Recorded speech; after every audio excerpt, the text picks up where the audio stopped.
बनारस, जहां जिंदगी गंगा के घाटों पर मुस्कुराती है, और वहीं उसी शहर के दिल में एक सच धड़कता है, मणिकर्णिका घाट। कहते हैं यहां चिता की आग कभी बुझती नहीं, दिन हो या रात, मौसम कोई भी हो, लपटें उठती रहती हैं और राख में बदलती रहती हैं। एक पूरी कहानी। लेकिन मणिकर्णिका सिर्फ एक शमशान नहीं, ये आस्था है, विश्वास है और मोक्ष का द्वार है। मान्यता है कि काशी में देह त्यागने से आत्मा को मुक्ति मिलती है। राजा हो या रंक, अमीर हो या गरीब, यहां सब बराबर हो जाते हैं। हर रोज सैकड़ों अंतिम यात्राएं यहां पहुंचती हैं। आंसू भी होते हैं, मंत्र भी गूंजते हैं, और बीच में खड़ा रहता है एक शाश्वत सच, जीवन क्षणभंगुर है। मणिकर्णिका हमें डराती नहीं, बल्कि याद दिलाती है कि जो आया है उसे जाना है, और शायद अंत ही सबसे बड़ा रहस्य है।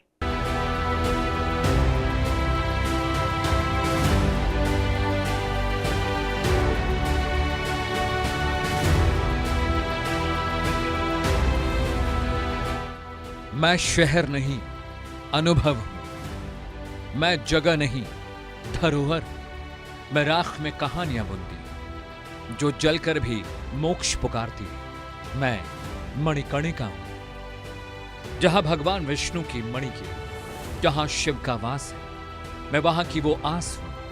काशी के घाट काशी की पहचान है। काशी के कण कण में शिव हैं और काशी के हर कोने में मोक्ष है। मैं नक्शे पर खींची कोई रेखा नहीं, बल्कि सदियों से बहती चेतना।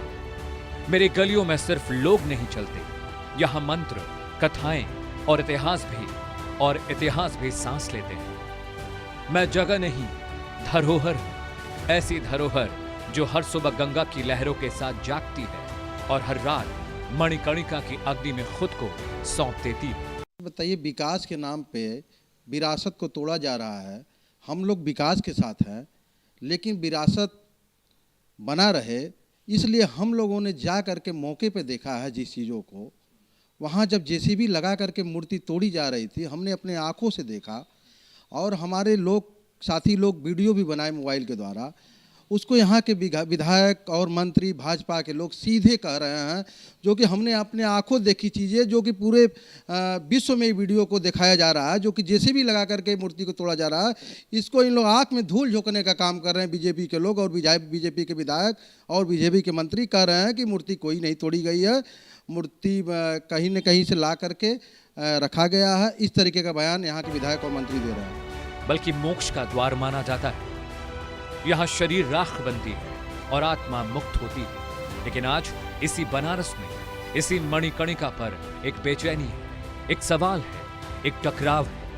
मणिकर्णिका घाट पर बुलडोजर कार्रवाई से लगातार विवाद बढ़ा, जिसे लेकर सफाई देने के लिए सीधे यूपी के मुख्यमंत्री योगी आदित्यनाथ को महादेव की नगरी पहुंचना पड़ा। मित्रों, कांग्रेस के द्वारा जो दुष्प्रचार किया जा रहा है, वह यही वीडियो बना करके, जो अपने आप में एक अपराध है, गुमराह करने का प्रयास हो रहा है। सनातन धर्मावलंबियों की धार्मिक भावनाओं के साथ खिलवाड़ हो रहा है। इनके द्वारा यही जनरेटेड वीडियो बना करके मंदिर को तोड़ने का दुष्प्रचार फैलाया जा रहा है, जबकि हर व्यक्ति जानता है कि मणिकर्णिका में जो मंदिर हैं वे वहां पर वैसे मौजूद हैं, वे सभी इस प्रोजेक्ट के संरक्षण के पार्ट बनेंगे। इनके द्वारा जो तमाम अन्य प्रकार के कार्य हो रहे हैं, यह जो दुष्प्रचार के कार्य हो रहे हैं, विकास और विरासत का आधुनिक जरूरतों और प्राचीन आस्था का बीते दिनों घाट पर पुनर्विकास और अतिक्रमण हटाने की कार्रवाई शुरू हुई। प्रशासन का तर्क था कि बढ़ती भीड़, सुरक्षा जोखिम, अव्यवस्था और गंदगी के बीच घाटों को व्यवस्थित करना जरूरी है। कुछ पुराने ढांचों को हटाया गया। प्रशासन ने स्पष्ट किया कि कोई भी मूर्ति नष्ट नहीं हुई। हर धार्मिक और ऐतिहासिक धरोहर को सुरक्षित रखा गया और उसे पुनः स्थापित किया जाएगा। लेकिन यही कार्रवाई संत समाज और स्थानीय लोगों के लिए एक गहरी चोट बन गई। देखिए, मणिकर्णिका घाट पे हम सब लोग जानते हैं कि प्रतिवर्ष लाखों की संख्या में लोग आते हैं और वहाँ पे अंतिम संस्कार के लिए बहुत बड़ी संख्या में लोग आते हैं। और जो लोग आते हैं उनकी संख्या को देखते हुए वहाँ जगह की थोड़ी कमी रहती है, वहाँ साफ़ सफाई की व्यवस्थाओं को बनाने में थोड़ी कठिनाई आती है। इन्हीं सब चीज़ों को देखते हुए वहाँ पे परियोजना एक विकसित किया गया है, जिसमें पूरी व्यवस्था को ठीक करने के लिए वहाँ जो घाट पे प्लेटफॉर्म है जिस पे कि शवदाह हो सके, उस प्लेटफॉर्म को तैयार करने की बात है। वहाँ आप देखते होंगे कि अगल बगल में जो एशेज़ होते हैं वो करीब करीब सभी गुंबदों को, आपको सभी घरों पे भी आप लोगों को दिखेंगे।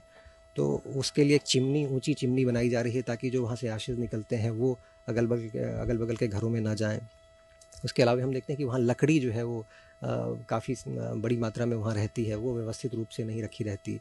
उसके अलावा वहाँ जो मुंडन कराने के लिए बड़ी संख्या में लोग आते हैं, उनको भी वहाँ पे थोड़ी कठिनाइयाँ होती हैं। तो इस तरीके से सभी व्यवस्थाओं को एक समरसता देने के लिए, एक व्यवस्थित चीज़ों को डेवलप करने के लिए वहाँ ये परियोजना डेवलप की गई है। और वहाँ प्रॉपर प्लेटफॉर्म हो शवदाह के लिए, वहाँ मुंडन के लिए जो है वो जगह डेजिग्नेटेड हो, वहाँ लकड़ियों को सुव्यवस्थित रूप से रखने के लिए, उसकी स्टॉकिंग के लिए वहाँ व्यवस्था हो। एक बड़े कांग्रेस के नेता का उन्होंने कहा लक्ष्मी नारायण मंदिर तोड़ दिया गया। यहाँ न कभी लक्ष्मी नारायण मंदिर था न उसका तोड़ा गया। यहाँ कोई मंदिर नहीं तोड़ा गया है, यह बहुत स्पष्ट है। इस विषय को आप लोग जरूर नोट करें कि कोई मंदिर नहीं तोड़ा गया है। घाटों को बांधने के लिए मढ़ियों का निर्माण होता है। मढ़ियों का निर्माण हुआ। मढ़ी में कुछ मूर्तियां थीं जो इस निर्माण के क्रम में, उसके सुंदरीकरण के क्रम में उनको हटा करके सुरक्षित करके रखा गया है। और आपको मैं विश्वास दिलाता हूं कि बहुत जल्द वो सभी मूर्तियां पुनः उसी रूप में यहाँ पर मिलेगी।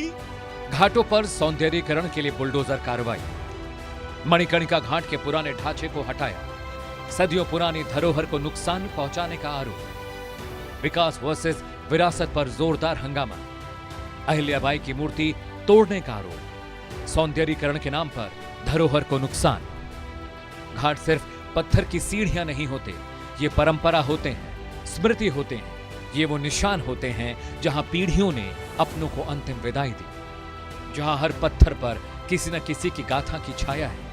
ऐसे में जब बुलडोजर चलते हैं तो सिर्फ ढांचे नहीं टूटते, लोगों का विश्वास भी डगमगाता है। उनके लिए सवाल सुविधा का नहीं बल्कि पहचान का है, काशी की आत्मा का है। विपक्ष लगातार सरकार को आड़े हाथों लेते हुए हमलावर हो रहा है। काशी के महाशमशान ध्वस्तीकरण को लेकर समाजवादी पार्टी और कांग्रेस ने सवाल खड़े किए हैं। धरती पर किसी राजा ने इतने मंदिर नहीं तोड़े होंगे, लेकिन मीडिया साथ में उनके, हम करें क्या?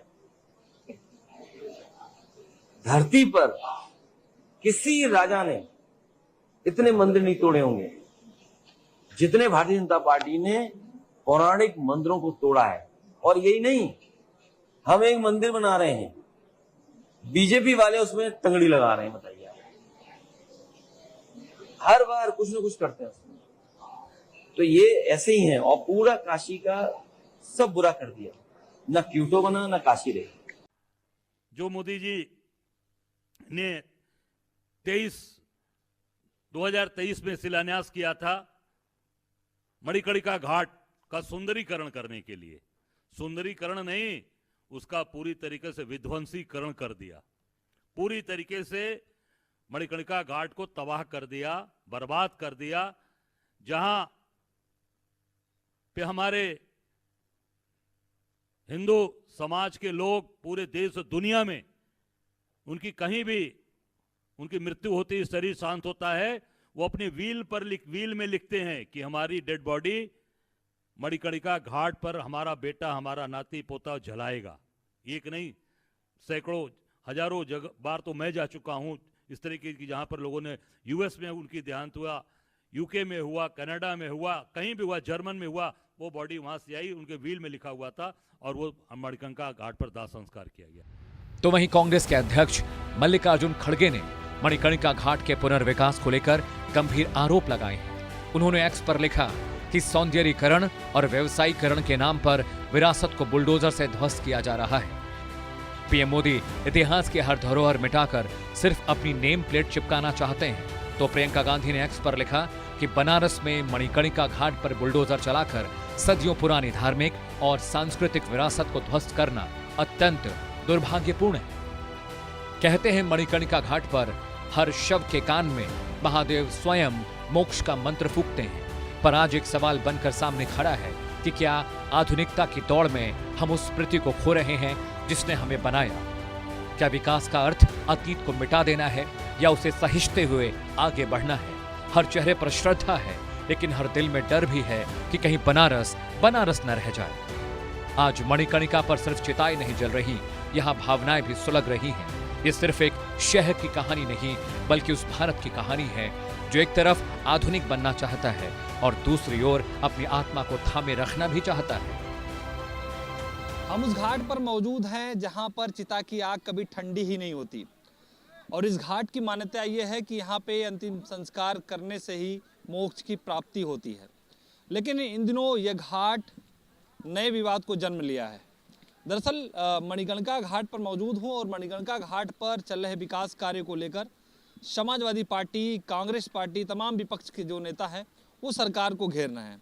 मैं जहां मौजूद हूं, ये मणिकर्णिका घाट का वो सिरा है जहां पे लोग आज भी चिताएं को जलाते हैं और इस घाट का सुंदरीकरण चल रहा है और लगभग 18 करोड़ की लागत से पूरे इस घाट को बनाया जा रहा है।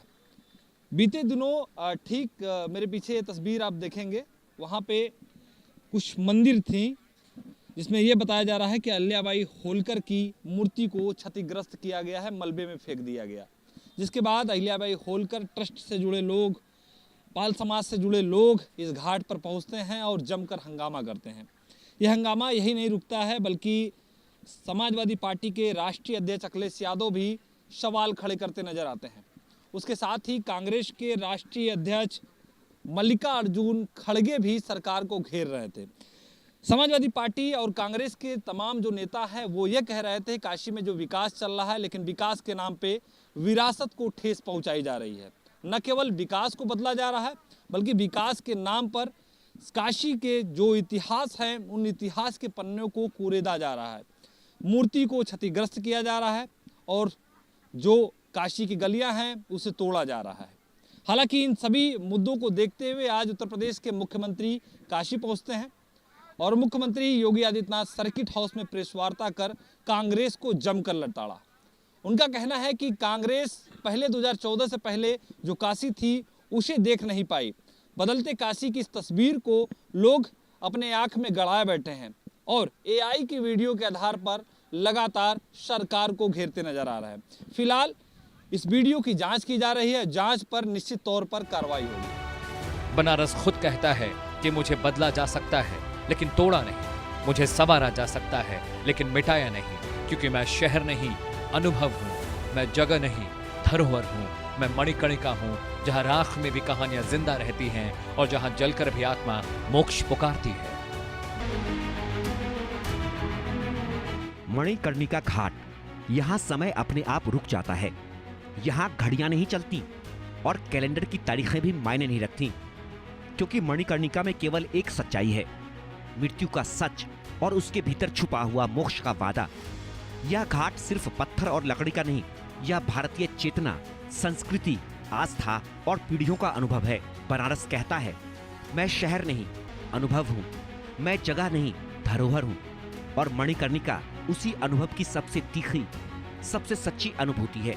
यहाँ हर सुबह गंगा की लहरें घाटों को छूती हैं और हर रात चिताओं की अग्नि उसे जगाती है। चिताओं की आवाजें, लकड़ियों की चरमराहट, मंत्रों की गूंज और राख की गंध सब मिलकर हमें याद दिलाते हैं कि जीवन अस्थायी है लेकिन आत्मा शाश्वत है। मणिकर्णिका घाट का इतिहास हजारों साल पुराना है। स्कंद पुराण, शिव पुराण और पद्म पुराण में इसकी विस्तार से जानकारी मिलती है। कहा जाता है कि भगवान विष्णु की मणि यहीं गिरी थी और इसी कारण यह स्थान अत्यंत पवित्र बन गया। ये भी कहा जाता है कि माता पार्वती की मणि भी यहीं गिरी और तभी से भगवान शिव स्वयं इस घाट पर वास करते हैं। यह घाट केवल अंतिम संस्कार का स्थल नहीं, बल्कि मोक्ष का द्वार है। डोम समुदाय पीढ़ी दर पीढ़ी चिता की अग्नि संभालता आया है। मौर्य और गुप्त काल से लेकर मध्यकालीन शासकों और अहिल्याबाई होलकर तक घाट का निर्माण, संरक्षण और पुनर्निर्माण होता रहा। यही कारण है कि मणिकर्णिका घाट सदियों से बनारस की आत्मा का हिस्सा रहा है। आइए अब आपको बताते हैं कौन थी अहिल्याबाई होलकर। मालवा साम्राज्य की होलकर रानी थी अहिल्याबाई। इंदौर की अहिल्याबाई का शासन 30 सालों तक चला। अहिल्याबाई होलकर के काल का शासन बेहद प्रसिद्ध हुआ। होलकर भारत की सबसे दूरदर्शी महिला शासकों में प्रसिद्ध। महारानी ने औरंगजेब के हमले से ध्वस्त मंदिरों को बनवाया। सभी टूटे मंदिरों का रेनोवेशन भी महारानी ने ही करवाया। 1780 में काशी विश्वनाथ मंदिर का नवीनीकरण करवाया। सोमनाथ मंदिर सहित कई मंदिरों का भी कायाकल्प हुआ। काशी में महारानी के नाम से बना अहिल्याबाई घाट। अहिल्याबाई को मणिकर्णिका घाट से बेहद लगाव। यहाँ हर चिता एक जीवन की कहानी कहती है, किसी बेटे की, किसी पिता की, किसी माँ की, किसी अधूरे सपनों की। अमीर और गरीब, राजा और रंक, सब यहाँ बराबर होते हैं। यह घाट इंसान को मृत्यु का सामना करना सिखाता है। लकड़ियों की चरमराहट, मंत्रों की गूंज और राख की गंध हर चीज बताती है कि जीवन क्षणिक है, लेकिन कर्म और श्रद्धा शाश्वत हैं। यहाँ रोने की आवाजें भी होती हैं, लेकिन वे शोर नहीं करती, वे समझाती हैं, स्वीकार करती हैं। मणिकर्णिका केवल रोने की जगह नहीं, यह अनुभव करने और सीखने की जगह है। आज मणिकर्णिका घाट पर सवाल उठ रहे हैं। विकास के नाम पर पुरानी संरचनाएं हटाई गईं, कुछ धार्मिक प्रतिमाएं अस्थायी रूप से स्थानांतरित की गईं। स्थानीय लोग और संत कहते हैं, यह सिर्फ निर्माण नहीं, यह हमारी आत्मा पर चोट है। यह घाट केवल पत्थर और लकड़ी नहीं है, यह हमारी पहचान है। अगर इसे बदला गया तो बनारस की आत्मा टूट जाएगी। विवाद गहरा है, वह बस एक ही बात कह रहा है, जो है विकास बनाम विरासत, आधुनिकता बनाम परंपरा। आइए अब आपको बताते हैं आखिर क्या है सरकार की पूजा योजना। मणिकर्णिका घाट का भव्य कायाकल्प। घाट पर 38 दाह चिता स्थलों का नवीनीकरण, 3 आधुनिक चिमनियां भी लगाई जाएंगी। अंतिम संस्कार के लिए approach ramp, waiting room, viewing gallery का भी निर्माण, लकड़ी ढुलाई के लिए रैंप का निर्माण, खुदाई में मिलने वाली मूर्तियां स्थापित होंगी, नए ढांचों में सम्मान के साथ स्थापित होंगी। 18 करोड़ की लागत से हो रहा निर्माण कार्य। मणिकर्णिका की आग सिर्फ लकड़ी नहीं जलाती, अहंकार और मानव की कमजोरियों को भी जलाती है। यह घाट हमें यह सिखाता है कि मृत्यु अंत नहीं बल्कि यात्रा है। यहाँ हर चिता में केवल शरीर नहीं बल्कि कहानी, स्मृति और आत्मा का प्रतीक है। यह घाट हमें यह भी सिखाता है कि जीवन क्षणिक है लेकिन आत्मा शाश्वत है। यह घाट हमें मृत्यु से डरने नहीं बल्कि उसे समझने का साहस देता है। मणिकर्णिका घाट का आध्यात्मिक महत्व भी अनमोल है। कहा जाता है कि यहाँ मृत्यु होने पर आत्मा को पुनर्जन्म से मुक्ति मिलती है। यह घाट जीवन और मृत्यु के बीच के सबसे सूक्ष्म अनुभव का प्रतीक है। मणिकर्णिका कहती है, मैं चिता की आग हूँ, मैं राख में लिखी हुई कहानी हूँ, मैं मृत्यु नहीं, मैं मोक्ष हूँ। अगर मणिकर्णिका सुरक्षित रहेगी तो बनारस की आत्मा बचेगी।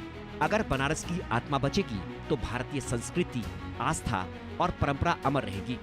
यह घाट हमें यह सिखाता है कि जीवन क्षणिक है लेकिन प्रेम, श्रद्धा, आस्था और कर्म शाश्वत हैं। यही बनारस की असली पहचान है। शहर नहीं, अनुभव, मोक्ष और चेतना। मणिकर्णिका घाट जहाँ धुएं में जीवन की गंध घुलती है, जहाँ राख भी सैकड़ों वर्षों की कहानियां बुनती है, जहाँ जीवन खत्म होता है वहाँ से मोक्ष की शुरुआत होती है।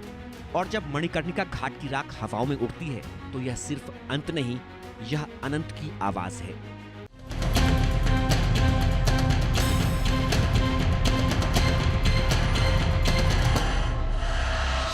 काशी ने पीएम नरेंद्र मोदी को चुना, उन्हें सिर आंखों पर बिठाया, पीएम को अप्रतिम प्यार मिला और बाबा विश्वनाथ का आशीर्वाद भी। काशी का सांसद चुने जाने के बाद से पीएम मोदी काशी की दशा और दिशा सुधारने की कवायद में जुड़ गए और इसकी तस्दीक बाबा काशी विश्वनाथ जी का कॉरिडोर है।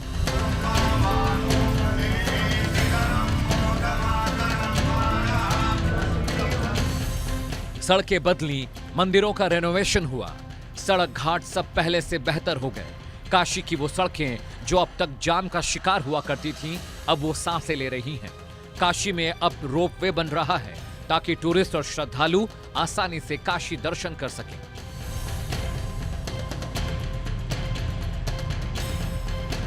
अब बारी है मणिकर्णिका के उद्धार की, लेकिन जनता इससे नाराज है। काशी के क्योटो बनने की राह में मुश्किलें क्यों आ रही हैं? जिस जगह की मिट्टी पारस है वो जिंदा शहर बनारस है, लेकिन बनारस की जिंदा शहर होने को लेकर अब सवाल खड़ा किया जा रहा है।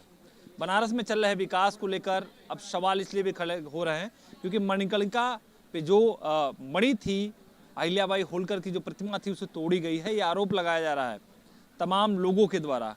अब हम हमारे साथ काशी के ही तमाम लोग हैं, उनसे बात करना चाहेंगे। काशी में जो विकास हो रहा है मणिकर्णिका घाट पर, उसे सोशल मीडिया पे लोग कह रहे हैं विकास वर्सेस विरासत, यानी कि विरासत को सहेजा नहीं जा रहा है लेकिन विकास किया जा रहा है।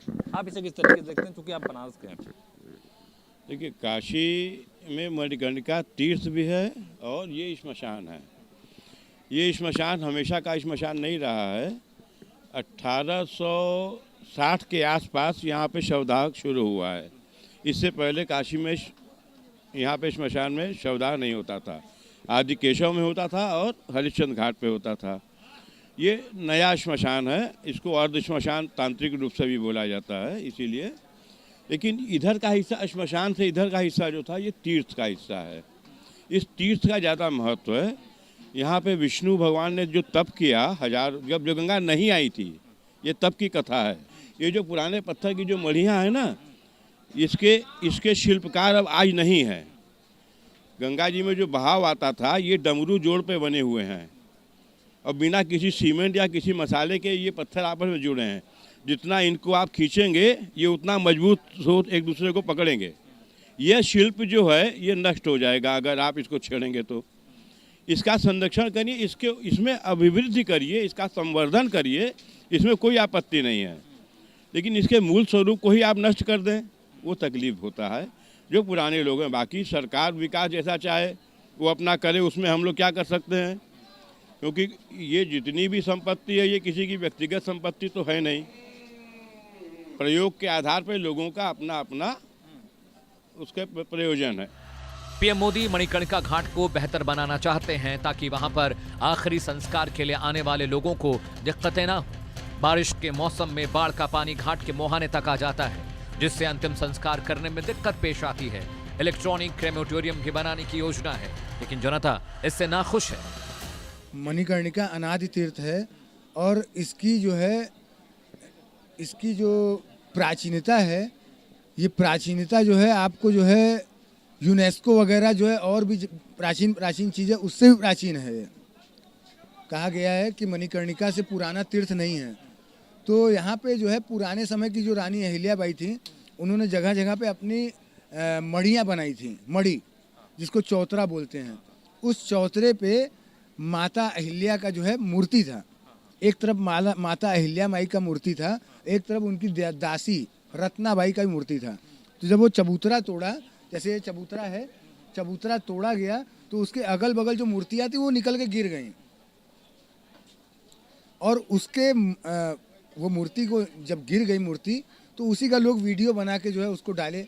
पे हमारे न जाने कितने पूर्वजों ने बैठ करके संध्या जप तप कर करके उस जगह को जो है एनर्जी से सेंट्रलाइज किया है। अब अगर हम उसको तोड़ देंगे तो जो नव निर्माण होगा तो इसमें वो एनर्जी नहीं आएगी ना। तो इसको संरक्षित करिए। इसको अगर आपको विकास करना है तो विकास में आप सुविधाओं को ऐड कर सकते हैं कि जैसे शौचालय बना करके छांव कर करके कि यहाँ पर जो है आने जाने वालों को जगह धूप ना लगे, उसके लिए व्यवस्था कर सकते हैं, बैठने की व्यवस्था कर सकते हैं। लेकिन अब ये कहिए कि हम यहाँ को जो है एकदम बदल के रख देंगे, उसके बाद आप पूरा जो हेरिटेज है उसको तोड़ करके अगर नया बना देंगे तो हमको लगता है कि कुछ साल में फिर आप बनारस आएंगे तो आपको लगेगा ही नहीं कि आप बनारस आए हैं। उन्होंने कहा कि जो मूर्तियाँ हैं वो हम आपको जो है सुपुर्द कर देंगे और उन्होंने जो है मूर्तियां मांगी भी, उनका भी वीडियो वायरल है। राजा साहब जो है नाव पर उन्होंने वीडियो बनाया है कि यहाँ पे जो है माँ की मूर्तियां टूटी हैं और इसमें गलती किसकी कहा जाए ये नहीं कहा जा सकता। हो सकता है ठेकेदार की गलती हो सकता है, उस समय जो ड्रिलिंग मशीन या जेसीबी चला रहा है उसकी गलती हो या किसकी गलती हमें नहीं पता। हमारी ये जिम्मेदारी है कि हमारी जो धरोहर है अगर वो टूटेगी या वो उसमें अगर कोई आँच आएगी तो हमें चिल्लाना पड़ेगा, हमें बोलना पड़ेगा। हम उस वक्त ये नहीं सोच सकते कि किसकी गलती से हो रहा होगा। हमको अगर प्रत्यक्ष का क्या प्रमाण आपने जैसे बताया, तो अगर यहाँ पर ये हमारा ये संपत्ति है, ये हमारी आस्था का प्रतीक है और इस पर अगर कोई कुछ कर रहा है तो वो अपने मन से कर रहा है या वो पागल हो गया है या ऊपर से उसको ऑर्डर है, हमें नहीं पता। लेकिन अगर वो गलत हो रहा है तो उसके लिए हम विनती कर सकते हैं। यहाँ पे जितने भी लोग आपसे जो भी बात कर रहे हैं वो विरोध नहीं है, वो सरकार से और अधिकारियों से विनती है कि हम आग्रह है, हम सब एक भारत के नागरिक हैं और हम लोग आग्रह कर सकते हैं कि भैया हमारी जो संस्कृति है, हमारी जो आस्था है उसको बचा करके रखिए, काशी को प्राचीन स्वरूप में ही रखिए। पीएम अपने संसदीय इलाके को विश्व पटल पर चमकाना चाहते हैं और ये सारी कवायद इसीलिए हो रही है, लेकिन जनता के अपने तर्क हैं। विकास चाहिए तो तब्दीलियां भी होंगी। कभी कभी परिवर्तन शुरुआत में तकलीफ देते हैं, लेकिन वो बेहतरी के लिए होते हैं। काशी को क्योटो बनना है तो विकास के रोड मैप को अपनाना ही होगा। Bureau report, India news.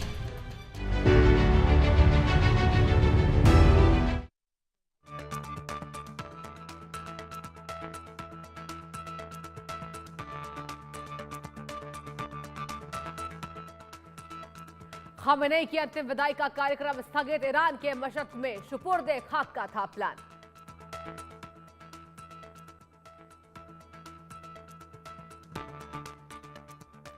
Israel ने तेहरान में रक्षा प्रणाली को किया नष्ट। 12 से ज्यादा ईरानी रक्षा प्रणालियों पर हमला। ऑपरेशन लायन रोड के तहत इजरायल का हमला। इजरायली हमले का वीडियो आया सामने।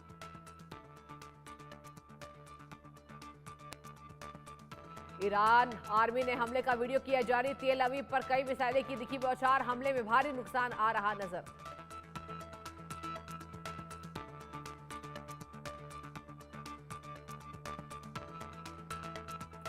अमेरिका, इजरायल और ईरान की जंग में शिकार बन रहे खाड़ी के देश। यूएस के सहयोगी देशों पर ईरान कर रहा ताबड़तोड़ हमले। कतर, यूएई, सऊदी अरब और ओमान में भारी नुकसान।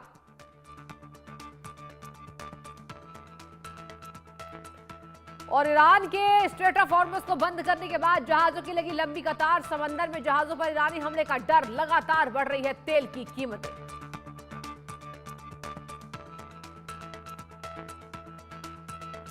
बिहार में होली के बाद जेडीयू में बड़े बदलाव की आहट। नीतीश कुमार के बेटे निशांत कुमार बन सकते हैं deputy CM. Bihar CM Nitish Kumar जा सकते हैं राज्यसभा।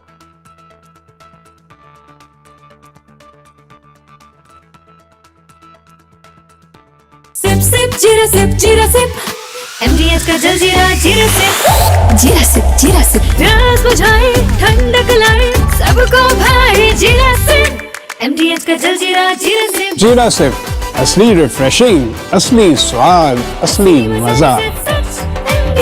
MDH खाने में मेरी क्वीन के लिए क्या है? किंग मटर पनीर, किंग बैगन भरता, king veg pulao, king palak paneer kofta. ये सब किंग क्यों? क्योंकि ये सब बना है MDH किचन किंग से। का बॉस MDH किचन किंग, असली किचन किंग। MDH। अगर आप बनना चाहते हैं एंकर या फिर आप में है जुनून एक तेज तर्रार न्यूज रिपोर्टर बनने का, तो आप ज्वाइन करें ITV और इंडिया न्यूज एक्स का media school. ITV next media international school का कोर्स आपको मौका देता है देश के दिग्गज एंकर्स के साथ काम करने का। ITV next media international school में आप बेहद नजदीकी से देख पाएंगे किस तरह से ITV नेटवर्क के दिग्गज पत्रकारों की टीम दिन रात खबरों पर काम करती है। इस कोर्स के दौरान आप सीखेंगे एंकरिंग की एक एक बारीकी उन एंकर्स के साथ जो देश को रखते हैं हर खबर से बाखबर। ITV next media international school का ये कोर्स आपके एंकरिंग स्किल्स को करेगा इतना सशक्त, मजबूत, जिससे आप बनेंगे पत्रकारिता की दुनिया का वो चमकता चेहरा जो दुनिया देखेगी और पसंद करेगी। खबर जो है आपसे जुड़ी, खबर जो है आपके लिए जरूरी, खबर जिसका होता है आप पर सीधा असर। देश दुनिया की हर हलचल। क्या ट्रंप दुनिया को अपने शर्तों पर चलाना चाहते हैं? भारत के राष्ट्रीय सुरक्षा सलाहकार का एक बयान और पाकिस्तान में मच गया सियासी बवंडर। नरेंद्र मोदी ने पश्चिम बंगाल के मालदा टाउन रेलवे स्टेशन से ट्रेन को हरी झंडी दिखाई। खबर सिर्फ स्टूडियो में नहीं बनती, खबर आपके बीच भी बनती है, जिससे आप रहते हैं बेखबर। चलिए वहां खबर जहां। इंडिया न्यूज पर रात 10 बजे देखिए मेरे साथ।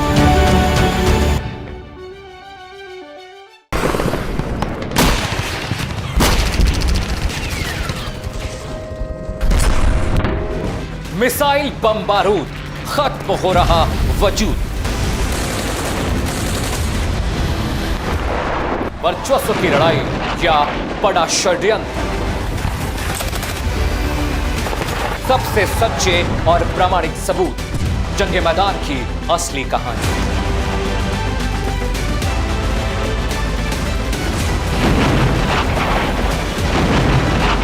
वॉर रिपोर्टर अमित सिंह यानी मेरी जबान।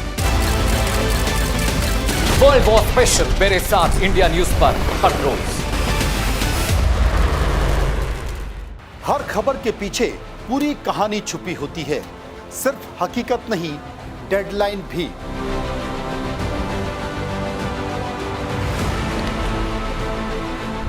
एक खबर और उसकी पूरी पड़ताल जो खत्म कर देगी मन के हर सवाल। खास खबर के सह प्रायोजक हैं MDH देगी मिर्च का तड़का, अंग अंग फड़का। MDH देगी मिर्च और शिफ्टिंग की टेंशन बड़े भैया है ना, agarwalpackers.in, DRS ग्रुप 9360014001। खास प्रायोजक। खामनेई की अंतिम विदाई का कार्यक्रम स्थगित। ईरान के मशहद में सुपुर्दे खाक का था प्लान।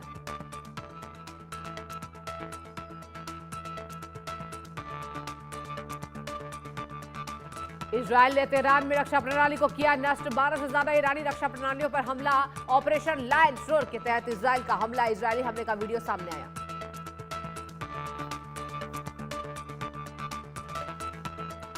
ईरान आर्मी ने हमले का वीडियो किया जारी। तेल अवीव पर कई मिसाइलें दिखी बौछार। हमले में भारी नुकसान आ रहा नजर।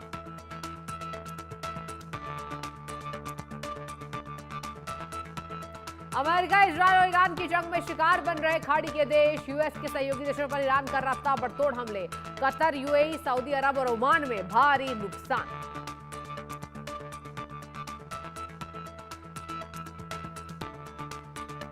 ईरान के स्ट्रेट ऑफ हॉर्मुज को बंद करने के बाद जहाजों की लगी लंबी कतार। समंदर में जहाजों पर ईरानी हमले का डर। लगातार बढ़ रही है तेल की कीमतें।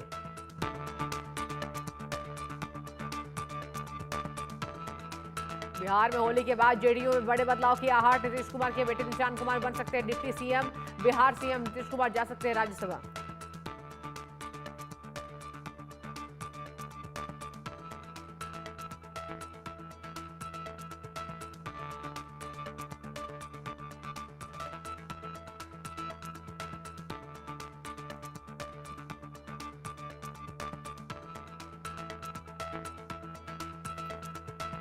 और ब्रेक के बाद स्वागत है, आप देख रहे हैं इंडिया न्यूज। आपके साथ मैं सृष्टि मिश्रा। बड़ी खबर सामने आ रही है। कतर एनर्जी ने आपातकाल की घोषणा की है।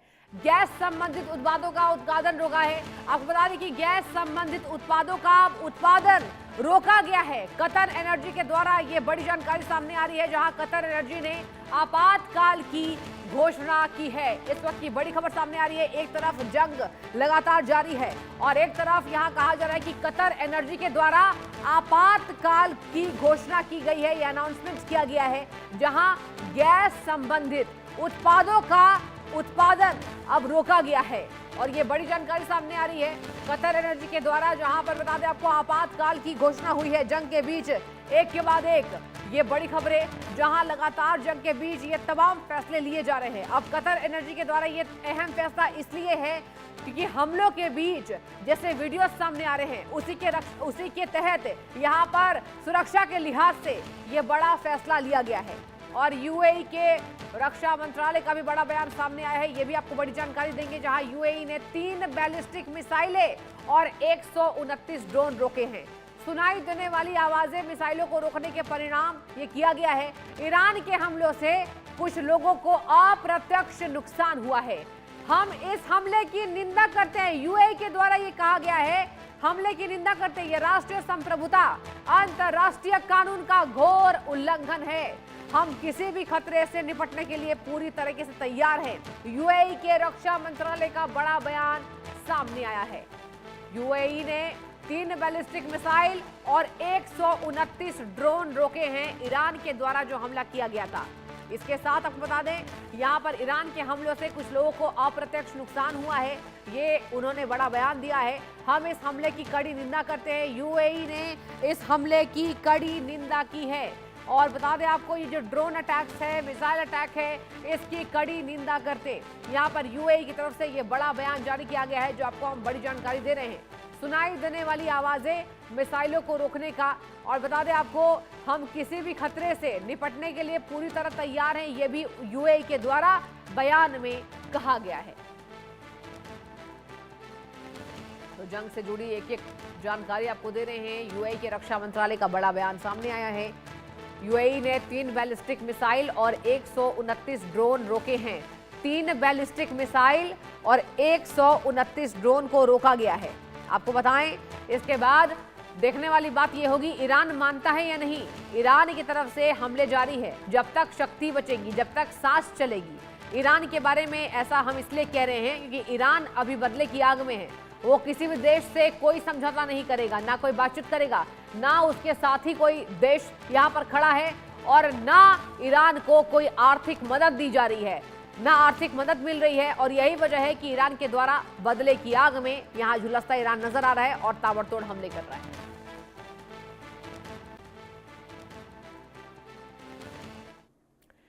के चैंपियन खामेनेई, जिसका पूरा नाम क्या था, आयातुल्लाह सैयद अली हुसैनी खामेनेई, मध्य पूर्व का खलीफा जो हिटलर की भूमिका में आ गए थे। 28 फरवरी देर रात ऐसी खबर आई जिसने दुनिया को हिलाकर रख दिया। अमेरिका और इजराइल के संयुक्त हमले में ईरान पर एक के बाद एक 1200 से ज्यादा बम गिराए गए। इन हमलों में ईरान के सुप्रीम लीडर आयातुल्लाह अली खामेनेई मारे गए। तेहरान से लेकर कई बड़े शहरों तक धमाकों की गूंज सुनाई दी। इसके बाद पूरी दुनिया हैरान है, सवाल खोज जा रहे हैं। इसको लेकर हमने खास रिपोर्ट बनाई है, आइए आपको दिखाते हैं।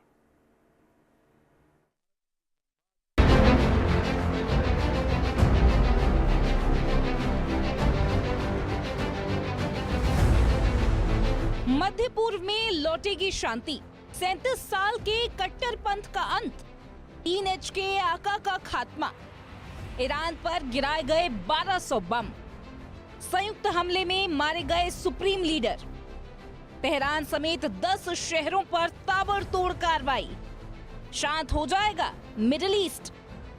ईरान में 1969 में स्थापित इस्लामिक क्रांति का दूसरा पेड़ गिर गया। आयतुल्लाह रुहेला खुमैनी के शिष्य आयतुल्लाह अली खामेनेई मारे गए। इजराइल और अमेरिका के साथ मिलकर चलाए गए अभियान में ईरान के कई रणनीतिक ठिकानों को निशाना बनाया गया। राजधानी तेहरान समेत 10 बड़े शहरों में एक साथ हमले हुए। Supreme leader Ayatollah Ali Khamenei के ऑफिस कॉम्प्लेक्स पर 30 मिसाइलें दागी गई। उस समय वे वरिष्ठ कमांडर्स के साथ बैठक में मौजूद थे। हमले में उनके परिवार के कई सदस्य और लगभग 40 कमांडर भी मारे गए। इस घटना के बाद पूरे ईरान में 40 दिन का राजकीय शोक चल रहा है। दफ्तर में काम करते मारे गए आयतुल्लाह खामेनेई। हमले में खामेनेई के परिवार के कई सदस्य खत्म। खामेनेई के बेटे, बहू, बेटी और भतीजे सब मारे गए। खामेनेई के घर पर गिराए गए 30 टन बम। सैटेलाइट तस्वीरें तबाही का खौफनाक मंजर दिखा रही। इजराइल यूएस हमले के पहले ही घंटे में ईरान में भारी तबाही। ईरान में कट्टरपंथ की स्थापना के ठीक 10 साल बाद आयतुल्लाह रुहेली खुमैनी के शिष्य आयतुल्लाह अली खामेनेई को इस्लामिक सत्ता की बागडोर मिली। खामेनेई ने ईरान में 37 साल हिटलर शाही चलाई। ईरान में 37 साल से सबसे ताकतवर खामेनेई, पूरा नाम आयतुल्लाह सैयद अली हुसैनी खामेनेई था। इनका जन्म, पूरा नाम आयतुल्लाह सैयद अली हुसैनी खामेनेई था। इनका जन्म 19 अप्रैल 1939 मशहद, ईरान में हुआ। इनकी मृत्यु 28 फरवरी 2026 तेहरान, ईरान में हुई। यूएस इजराइल के हमले में मारे गए खलीफा खामेनेई, इनका था पद रहबर यानी सुप्रीम लीडर। 1981 ईरान में राष्ट्रपति बने, 8 साल तक इस पद पर रहे। 1989 खुमैनी की मौत के बाद ईरान के सुप्रीम लीडर बने। इजराइल के प्रधानमंत्री बेंजामिन नेतन्याहू ने अपने बयान में कहा कि ये कार्रवाई जरूरी सुरक्षा कदम के तहत उठाया गया है। इसके तुरंत बाद अमेरिकी राष्ट्रपति डोनाल्ड ट्रंप ने भी ऑपरेशन की पुष्टि की। सोशल मीडिया ट्रूथ पर ट्रंप ने बयान दिया जिसमें कहा गया कि ईरान पर हमले के बाद ट्रंप के बयान इतिहास के सबसे क्रूर नेताओं में से एक अली खामेनेई अब मर चुका है। खामेनेई की मौत के बाद ईरान का नेतृत्व कौन करेगा ये जानता हूँ। ईरानी सैनिकों को सरेंडर करने पर माफी मिल सकती है, लेकिन बाद में केवल मौत की सजा। हमले का मकसद अमेरिकी लोगों की सुरक्षा और खतरे को खत्म करना था। अमेरिकी प्रशासन ने कहा ये कदम क्षेत्रीय स्थिरता के लिए उठाया गया। हालांकि अंतर्राष्ट्रीय स्तर पर इस हमले को लेकर तीखी प्रतिक्रियाएं सामने आई। कई देशों ने संयम बरतने की अपील की। विशेषज्ञ मानते हैं कि इतने बड़े स्तर पर सैन्य प्रहार से भू राजनीतिक समीकरण पूरी तरह बदल सकते हैं। अब ऊर्जा बाजार, तेल आपूर्ति और वैश्विक सुरक्षा पर इसका सीधा असर पड़ रहा है। खामेनेई के मारे जाने के बाद विश्व भर से प्रतिक्रिया आई है। यूएस की ओर से आधिकारिक बयान में क्षेत्रीय सुरक्षा और स्थिरता पर जोर दिया गया है, जिसमें कहा गया वॉशिंगटन आमतौर पर अपने हितों और सहयोगियों की सुरक्षा को प्राथमिकता देता है। इजराइल इसे अपनी राष्ट्र सुरक्षा के संदर्भ में देख रहा है और ईरान के खिलाफ सख्त रुख दोहरा रहा है। रूस इसे क्षेत्रीय अस्थिरता बढ़ाने वाला कदम बता रहा है और एक तरफा सैन्य कार्रवाई की आलोचना की है। चीन संयम, संवाद और संप्रभुता के सम्मान की अपील कर रहा है। सऊदी अरब आधिकारिक तौर पर शांति और क्षेत्रीय संतुलन की बात कर रहा है। मध्य पूर्व पहले ही कई संघर्षों से जूझ रहा है। ऐसे में ये ताजा घटनाक्रम पूरे क्षेत्र को अस्थिर कर सकता है।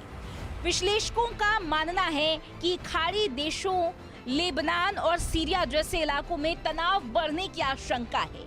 वैश्विक शक्तियां भी सक्रिय कूटनीतिक प्रयासों में जुट सकती हैं। संयुक्त राष्ट्र समेत कई अंतर्राष्ट्रीय मंचों पर इसकी चर्चा हो रही है। ईरान पर हमले से मध्य पूर्व में अस्थिरता बढ़ी है। खाड़ी देशों के प्रति ईरान आग बबूला है। इस जंग ने खाड़ी देश में दो फाड़ कर दिया। इतिहास गवाह है कि किसी भी शीर्ष नेतृत्व की अचानक मौत सत्ता संतुलन को बदल देती है। ईरान के भीतर भी राजनीतिक और धार्मिक नेतृत्व को लेकर नए समीकरण बन सकते हैं। सत्ता हस्तांतरण की प्रक्रिया, सुरक्षा ढांचे की पुनर्संरचना और बाहरी नीति में बदलाव, ये सभी पक्ष अब केंद्र में हैं। दूसरी ओर इजराइल और अमेरिका के लिए भी ये कदम जोखिम भरा साबित हो सकता है, क्योंकि संभावित प्रतिशोध की आशंका बनी हुई है। क्या अमेरिका ईरान में अपनी पसंद को स्थापित कर पाएगा? सत्ता संतुलन में संभावित बदलाव होना क्या संभव है? क्या ईरान का नया नेतृत्व ईरान में कामयाब हो पाएगा? 1200 बमों की गूंज सिर्फ इमारतों को नहीं बल्कि पूरे भू राजनीतिक ढांचे को हिला चुकी है। एक सुप्रीम लीडर की मौत ने मध्य पूर्व को नए मोड़ पर ला खड़ा किया। अब दुनिया की नजरें इस बात पर हैं कि क्या बदले की आग भड़कती है या कूटनीति की राह खुलती है। आने वाले घंटे और दिन तय करेंगे कि यह हमला इतिहास की एक घटना बनेगा या वैश्विक युद्ध की प्रस्तावना। Bureau report, India news.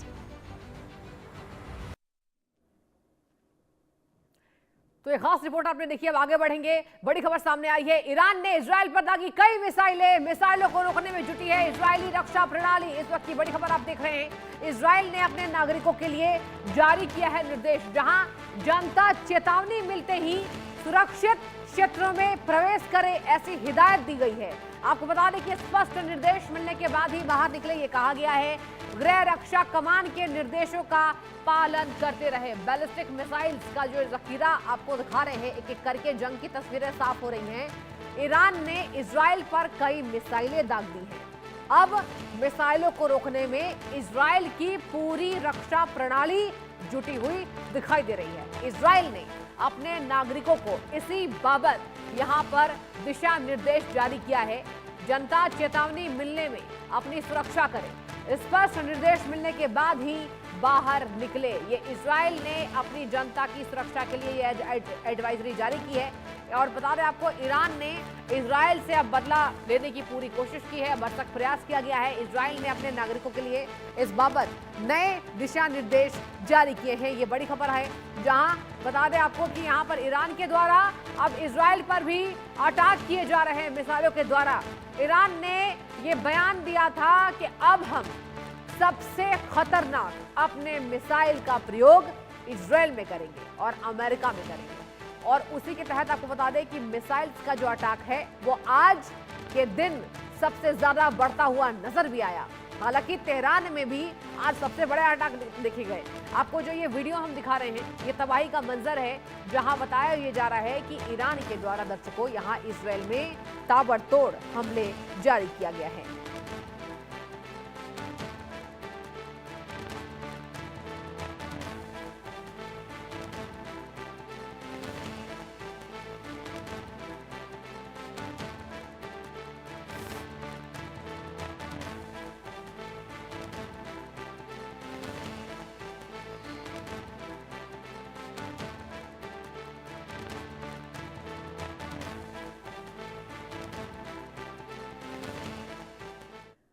तो 3 देश और 3 देश के 3 ऑपरेशंस, उसके नाम हम आपको बताएंगे और ये भी बताएंगे कि जानकारी किस तरीके से यहां सामने आई है। अमेरिका और इजराइल की ओर से कितना नुकसान पहुंचाने वाले ये हैं। सबसे बड़ा सवाल ये है कि युद्ध कितने दिनों तक चलने वाला है। लेकिन इस बीच तीनों देशों की तरफ से चलाए जा रहे ऑपरेशन के जो नाम दिए गए हैं उसे जरा जल्दी से जान लेते हैं। 3 देश अलग अलग ऑपरेशन के जरिए अपने मकसद को पूरा कर रहे हैं, अपने टारगेट को हिट कर रहे हैं। अमेरिका, इजराइल और ईरान विशेष ऑपरेशन के जरिए महायुद्ध में शामिल है। इजराइल ने ईरान पर हमला करने के बाद ऑपरेशन का नाम लायंस रोर रखा था, जिसका मतलब होता है दहाड़ता हुआ शेर। आपको बता दें कि पिछले वर्ष जून में जब इजराइल ने ईरान पर हमला किया था, उसे राइजिंग लायन नाम दिया गया था। यह उसका अपग्रेडेड वर्जन बताया जा रहा है। यहां यह जानना जरूरी है कि आखिर इजराइल अपने हर ऑपरेशन से नाम अपना क्यों यहां पर नए नए लाता रहता है। तो इसके पीछे भी वजह जान लेते हैं। आपको बता देती हूं, ईरान की राजशाही के झंडे में शेर को दिखाया गया है, उसके पीछे सूर्य को दिखाया गया है, जो ईरान की विरासत का प्रतीक है। पारसी धर्म को मानने वाले सूर्य की पूजा करते हैं। दूसरी तरफ अमेरिका ने ईरान के खिलाफ ऑपरेशन का नाम एपिक फ्यूरी रखा है। एपिक फ्यूरी का मतलब है बहुत ज्यादा गुस्सा। यह ट्रंप के जंगी तेवर को दर्शाता है, ईरान पर अमेरिका के क्रोध को दिखाता है। ट्रंप कई बार यह स्पष्ट शब्दों में कह चुके हैं, अमेरिका का उद्देश्य ईरान की खामेनी सरकार को गिराना है, ईरान के लोगों को हथियार बनाकर वहां सत्ता परिवर्तन करना है। तीसरी और ईरान की सरकार है जो ना अमेरिका की शर्तों को मानने को तैयार है और ना इजराइल की धमकियों से पीछे हटने को तैयार है। ईरान ने अमेरिका और इजराइल के खिलाफ ऑपरेशन फतह खैबर की शुरुआत की है। आपको इसका मतलब भी बताते हैं। फतह एक अरबी शब्द है जिसका अर्थ होता है जीत जाना, जीतना। वहीं खैबर सऊदी में मदीना के पास एक जगह है जिसे इस्लाम के इतिहास का सबसे मजबूत किला माना जाता है। 7वीं सदी के दौरान यहां इसे जीतने के लिए एक जंग लड़ी गई थी। खैबर की लड़ाई में हजरत अली ने बड़ी भूमिका निभाई थी। उन्होंने लड़ाई के आखिर में एक मोटे लोहे के दरवाजे को उखाड़ फेंका था, जिसके कारण उस लड़ाई में उनके गुट की जीत हुई थी। इसलिए इसे फतह खैबर कहा जाता है। ईरान कुछ अंदाज में इजराइल से बदला लेता नजर आ रहा है। और ये तमाम ऑपरेशंस के नाम हमने आपको बताए कि आखिर कौन सी वो सदी में इन ऑपरेशन के नाम रखे गए हैं। अब आते हैं वेनेजुएला की तरफ। वेनेजुएला की तरह ईरान युद्ध ने भी सबको हैरान कर दिया। एक्सपर्ट्स ये मान रहे हैं कि ट्रंप को वेनेजुएला जैसी कामयाबी नहीं मिलेगी, लेकिन सारा विश्लेषण धरा का धरा रह गया। अमेरिका और इजराइल के पहले ही हमले में ईरानी खलीफा ढेर हो गए। हमले के तुरंत बाद ही इजरायली पीएम ने साफ कह दिया कि हमले में ईरानी खलीफा या तो मार दिए गए हैं या गंभीर रूप से घायल हैं। सैटेलाइट पिक्चर आपको दिखाते हैं। आप स्क्रीन को भी देखिए ध्यान से, जो पूरी कहानी ये बताती प्रतीत हो रही है। खामेनेई के आवास पर हमले की पहले की तस्वीर और हमले के बाद की तस्वीर आप जरा देख लीजिए। माना यह जा रहा है दर्शकों कि इजराइल और अमेरिका का संयुक्त हमला सबसे पहले खामेनेई के आवास पर ही हुआ, जिसकी वजह से उन्हें भागने का मौका ही नहीं मिला। बताया जा रहा है कि ईरान में मौजूद मोसाद और सैटेलाइट तस्वीरों को लेकर अमेरिका और इजराइल ने रणनीति बनाई और दिन के उजाले में खामेनेई पर हमला बोल दिया, धावा बोल दिया, जब वो अपने बड़े नेताओं और सैन्य कमांडर के साथ हाई लेवल मीटिंग कर रहे थे। खबर तो यहां तक है कि उसी वक्त ईरान के टॉप लीडरशिप पर मैसेज आने लगे, जिससे इजराइल से हाथ मिलाने के एवज में लाखों डॉलर की पेशकश की गई।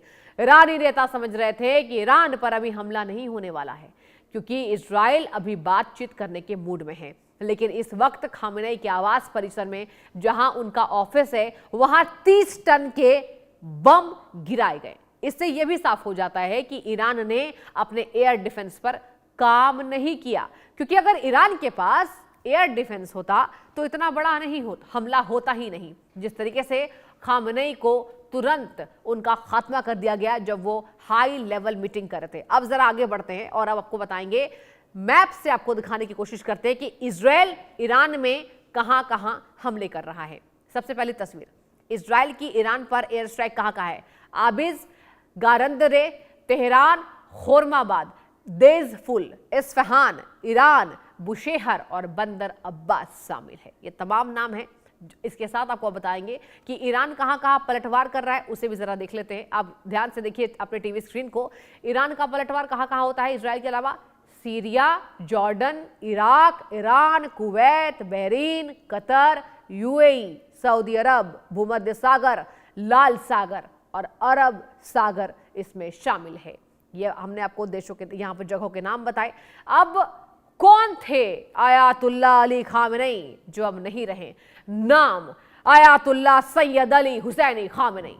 जन्म 19 अप्रैल 1939, मशहद ईरान में इनका जन्म हुआ था। ईरान के सुप्रीम लीडर जिनका खात्मा कर दिया गया। मृत्यु कब हुई? 28 फरवरी को तेहरान में यूएस इजराइल के हमले में मार गिराए गए। रहबर सुप्रीम लीडर, धमाके में एक हाथ और एक कान खराब हो गया था। कविता लिखने के शौकीन थे आयातुल्लाह अली खामेनेई। खामेनेई पर क्रूरता, कट्टरपंथ, हिजाब के नाम पर खून बहाने के आरोप लगे। 1981 में ईरान के राष्ट्रपति बने, 8 साल तक इस पद पर रहे। 1989 में खुमैनी की मौत के बाद ईरान के सुप्रीम लीडर बने। ये थे आयातुल्लाह अली खामेनेई, जिसकी विस्तृत जानकारी हमने आपको इस रिपोर्ट के जरिए बताने की कोशिश की है। आयातुल्लाह अली खामेनेई कोई साधारण व्यक्ति नहीं थे। आज जो खामेनेई का अंत हुआ है उसके पीछे ये 3 तस्वीरें अहम है। वो आपको तस्वीर भी हम दिखाएंगे। इसमें पहली तस्वीर ईरान के इस्लामिक क्रांति के जनक आयातुल्लाह रुहैला खामेनेई की है, जो खामेनेई के गुरु थे। यही आज की मुख्य वजह है। दरअसल खुमैनी की कट्टरवादी सोच के कारण उन्हें ईरान के तत्कालीन राजा शाह पहलवी ने इराक में कैद करवा दिया, जहां जेल से ही खुमैनी तकरीर करने लगे। चूंकि इराक में शिया समुदाय बहुमत में था, जिसकी वजह से वह उनकी तकरीरें सुनने लगा और खुमैनी कट्टरपंथ परोसकर लोकप्रिय हो गए। उनके बढ़ते कट्टरपंथ को देखते हुए उन्हें जर्मनी निर्वासित कर दिया गया। लेकिन इसी बीच ईरान का राजा बीमार हुआ और देश में बढ़ते विद्रोह के कारण इलाज के नाम पर अमेरिका भाग खड़ा हुआ। खुमैनी ईरान आए, उनका नायक की तरह स्वागत किया गया। यह एक तरह से इस्लामिक कट्टरपंथ का भी स्वागत था। ईरान में पहले से काम कर रहे अमेरिका के 400 नागरिकों को बंदी बना लिया गया। कहा तो ये जाता है दर्शकों की उनकी हत्या कर दी गई। यही से शुरू हुआ ईरान और अमेरिका के बीच दुश्मनी। इसके बाद खुमैनी ने दुनिया भर में शिया धर्म को फैलाने का ठेका लिया। Syria, Lebanon, Jordan, Yemen, Azerbaijan वो सफल रहे, लेकिन इराक में उनका पाला पड़ा सद्दाम हुसैन से। तस्वीरों में आपको दिखाएंगे अब इराक में भले ही शिया समुदाय बहुमत में था, लेकिन यह सद्दाम जैसा तानाशाह था।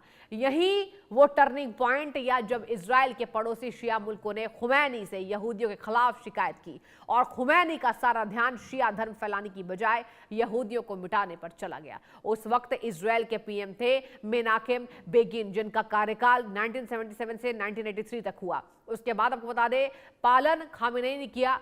सोचा थोड़ी इतिहास की भी जानकारी अपने हम दर्शकों को दे रहे। तो देखिए, ये तमाम जानकारी हमने आपको देने की कोशिश की और बताई भी कि आखिर खुमैनी कौन थे। अब आते हैं जिसने संभाली कमान, उसका काम हुआ तमाम।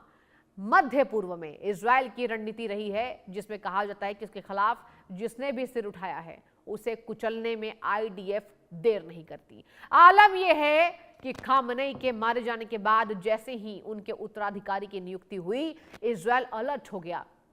यह इजराइल की पुरानी रणनीति रही है। खामेनेई के बाद उनके चहेते मौलाना अली रजा अराफी को ईरान के सर्वोच्च नेता की कमान दी गई, लेकिन उनके कमान संभालने की कुछ देर बाद ही उनका काम भी तमाम हो गया। इसकी जानकारी अमेरिका के पूर्व एनएसए माइकल थॉमस क्लिन ने एक्स पर पोस्ट कर जानकारी दी है। हालांकि उन्होंने इसके लिए इजरायली मीडिया का हवाला दिया।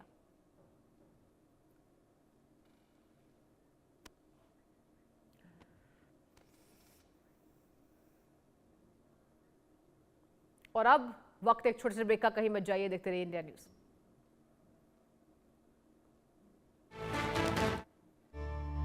प्रेजेंटेड बाय चने का असली स्वाद MDH